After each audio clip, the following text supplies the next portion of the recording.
Welcome to a special bonus episode of Buckeyes Tomorrow Morning. This is one of those weeks where we are going to use every part of the Buffalo. Going to let you hear pretty much everything that we got a chance to hear this week. We got a chance to talk to a whole bunch of the Ohio State Buckeyes. And today we're going to start with some of the guys on the Ohio State defense. And specifically on this show, you're going to be hearing from Ohio State defensive coordinator Jim Knowles. There's a lot to talk about in the lead up to, of course, to the Rose Bowl game. A lot of storylines, especially considering how that first game with Oregon went. A 32-31 loss for the Buckeyes. And it was really kind of a little bit of an outlier, let's say, where the Buckeyes have been so good among the nation's leaders in virtually every defensive category. And then there's that 32-point game against Oregon. And that game really changed the season. So, and they've had a very different look on defense since that game. They changed some stuff schematically since that. We're going to get into all that stuff on this show with Jim Knowles. So let's start with those changes we just talked about. What is the biggest thing that has changed in the defense since that first Oregon game? It's been a pretty good season. I mean, that game, we gave up a few plays that we shouldn't have. So, I don't know. I guess I'd just say a renewed intensity to, get lined up faster and, do your job. But I think it's been pretty strong throughout the year. We had a subpar game. When you have a game that is as much of a statistical outlier as that 32-point game was for the Ohio State defense, how much of that is just it was a bad day for the Ohio State defense versus how much of it was, hey, Oregon's pretty good on offense? Both. They're really good. They challenge you in a lot of ways. And we can be better, and we have to be better. But certainly they're a very good team, very good offense, and they challenge you. One of the things that really stood out in that first Ohio State-Oregon game was it was just not a very good day for Denzel Burke. He got beat deep several times, and he's been really consistent for the rest of the season. So has he improved since that game, and was that game just kind of a weird anomaly? Yeah, he's steady. He's a great player, great person. That job that he does, and he'll be doing it for many years. It's, you're on an island, and there are times where, you don't make the play. So, but I feel like his resolve has been the same, and our trust in him has always been the same. So, we all learn how to handle ourselves in times of adversity. And, he's a guy that's always going to bounce back. That first Ohio State-Oregon game was on October 12th, and obviously a lot has changed since then. So when Jim Knowles puts on the film now, is he seeing different things from the Ducks than when they first played them? Yeah, you're always going to see things. You can see how they attacked us and how they attacked other teams for the remainder of the season. So yeah, you're always going to pick up things. That's the job of a coach. But they've been pretty steady. They've been really good the entire year. This is the first time that Ohio State will get a second game against the team since they played Wisconsin twice in 2019. When you're a defensive coordinator like Jim Knowles, is there a downside to playing a team twice in one season where they've sort of seen what you'd like to do against them? Or, that is it not that big of a issue, and it is just kind of they're in the same boat as you are? You're going to hear his answer on that, and then a quick follow-up from our buddy Tony Gerdeman of BuckeyeHuddle.com. It's all beneficial, and it's all a burden. You know what I mean? It's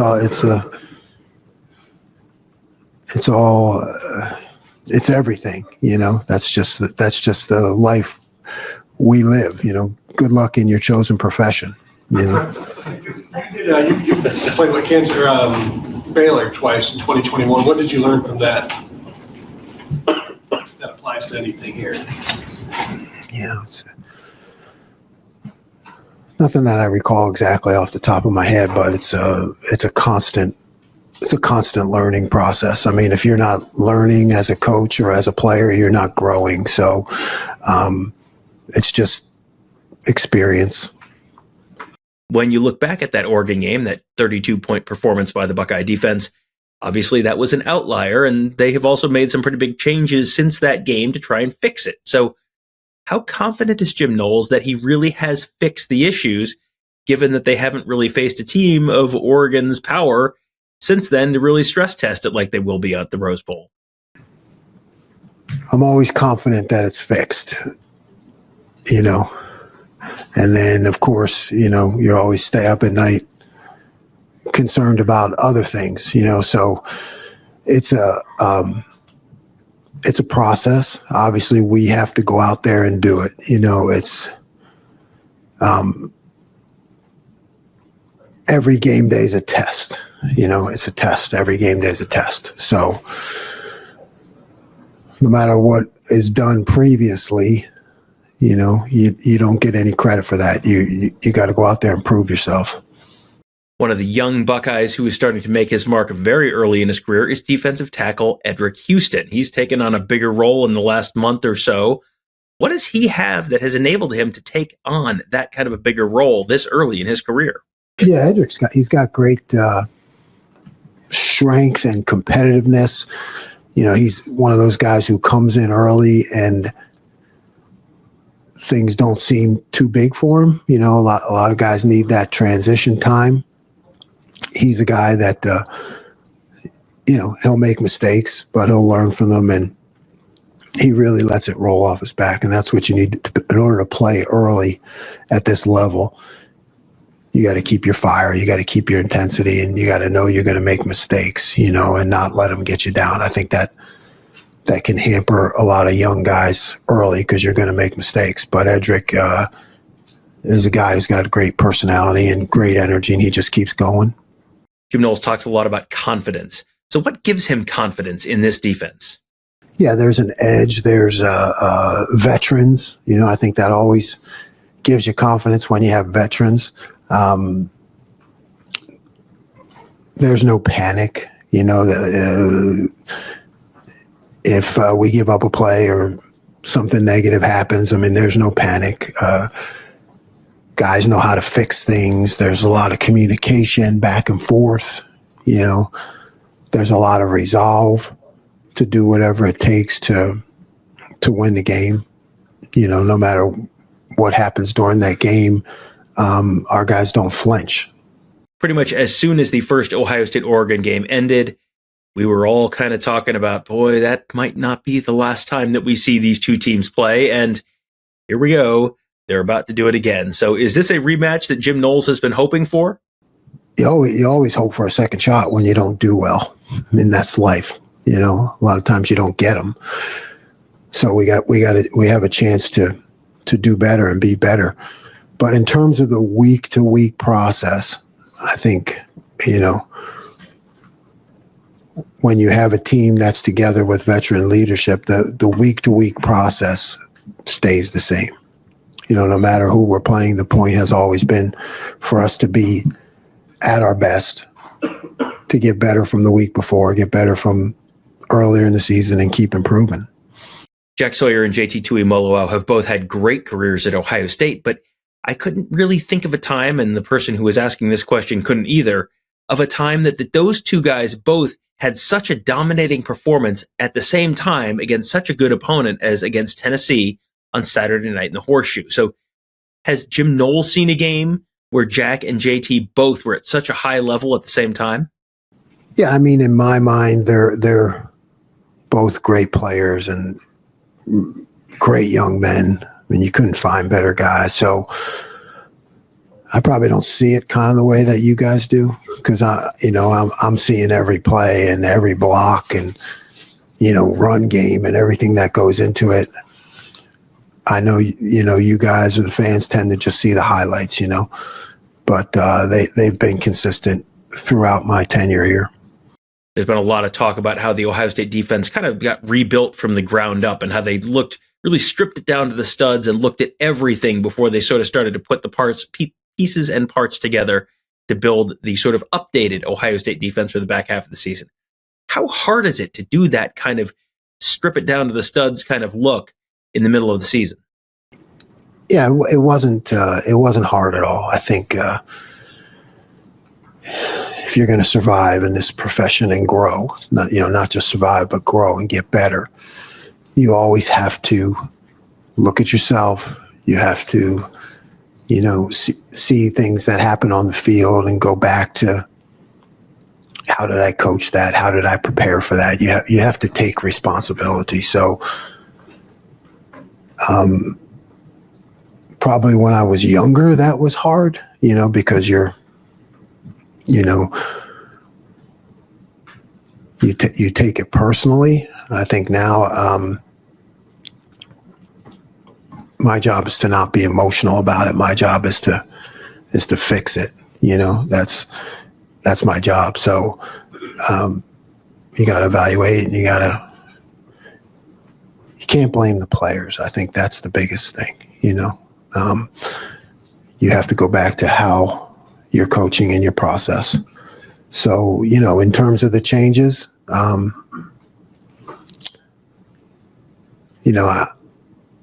if I could write them all down for you, I would, but I wouldn't anyway. I wouldn't anyway do that, but I don't think I could. I think it's just a matter of seeing what's wrong, what happened, and fixing it. That's it. Sophomore cornerback Germaine Matthews did not play in that first Oregon game. That was the only time all season he didn't play in a game. So what went into that decision, and are we going to see him in the Rose Bowl? Yeah, I don't recall what went into that, but I know Germaine should play and we trust him. So, he's been getting in there more, and, we consider him a starter, kind of like Cody Simon was for the first 2 years I was here. He's that next guy, but we can put him in the game at any time, and we need to. And if anything happens, he could play the whole game.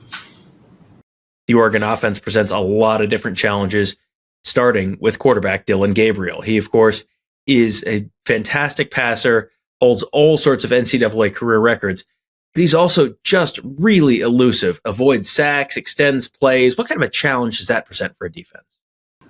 He's really good at that, so whether it was our game or any game, you have to have a plan for that. And, we're going to have a plan for it. But, I think the fact of the matter is he's going to get out. He's going to try to make plays with his feet and then deliver the ball or scramble. So we have to be very aware of it in both the coverage and the rush.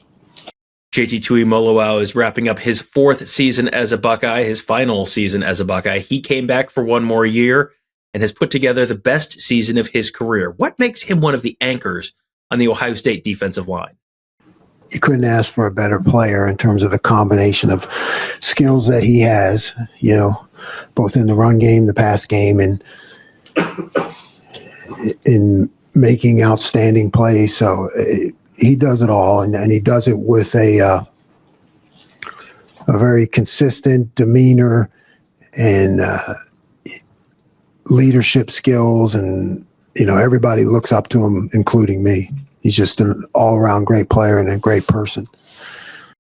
Talked about Edrick Houston earlier. Another young defensive lineman that's making a big splash this year is Kenyan Jackson. He's definitely taking on a bigger role. So what has he done to earn more snaps in big moments this season? He's really talented young man. And, he's moved himself into that position through his, work ethic and things he's shown us in practice and in games. He's moved himself into that area where, he could be a starter, and, he's earned it. When you talk about Kenyan Jackson, it's hard to not think about that penalty he got called for roughing the passer that everyone kind of scratched their heads and thought, am I watching the correct replay? Where's the roughing penalty there? Is that one that Jim Knowles kind of looks at and you kind of almost appreciate it in a way, how hard he was playing on that play? He didn't do anything wrong. He didn't do anything wrong. So yeah, we highlight his effort. I mean, that's a really tough call, because you're into the quarterback, so it's one of those things that's like, okay, I'm into the quarterback. If he pulled the ball down and I landed on him, that wouldn't be a penalty, would it? You know what I mean? So if I'm here okay, well, pull it down, sack. They're not going to call it. That's not a penalty. But release the ball and then it's a penalty, So it wasn't late. It wasn't dirty. It was clean in my eyes. And so we highlight it for sure. And finally, something I've talked to Ross Fulton about a bunch on the sort of scheme-focused shows that we've done earlier in the week. Buckeyes have shown a lot more three-high structure on defense, with Caleb Downs kind of in the middle. Ross has talked about him as sort of the pole runner in the Tampa 2 or the three-high look. So what is it that allows him? What is it about Caleb Downs that allows him to perform that kind of a position and do some things that maybe a lot of other people can't do? You're going to hear that answer, and then a quick follow-up from Bill Landis. Yeah, I mean, when you have a guy like Caleb Downs, a lot of times you don't want to get him removed from a position to make plays, right? Because Caleb is a guy who can track the run and play the pass. So in that kind of setup, you kind of keep him closer to the action. And he's a guy that we need to make plays, and he can in the run and the pass game. I guess what got you to the point where you sort of evolved to doing more of that this year? I don't know that we saw a whole lot of the first half of the season. Yeah. Again, looking at how we can do things better. I've done it in the past, so just wanting to get him involved more too. He's a guy, like I said, who can make a lot of plays and make a lot of things right. He can make a lot of people right. So you think about how to get him involved more, and that's one of the ways to do it. All right, so that will do it for bonus show number 1. We'll have another bonus show coming up a little later on today with more defensive players. We're going to have interviews with the Ohio State offensive side of the ball, Chip Kelly, a handful of Buckeye offensive players as well. And then the Buckeyes will be out in California on Sunday, December 29th. They're going to get there sort of mid-evening. I think it's about 6 o'clock Pacific time, about 9 p.m. Eastern time, give or take. They're going to be arriving at their hotel out there. Tony Gerdeman and Kevin Noon and I will all be out there covering that. We'll be there for the hotel arrival. We'll try and get you something from the Oregon Ducks as well. Going to be a lot to talk about, a lot to cover while we were out in California as the countdown to the 2025 Rose Bowl moves on. Make sure you are following us at BuckeyeHuddle.com, at YouTube.com/BuckeyeHuddle, on your podcast platform of choice. Just search Buckeye Huddle. Make sure you're subscribed to all of our shows there. That'll do it for now. We'll be back with another show a little bit later on.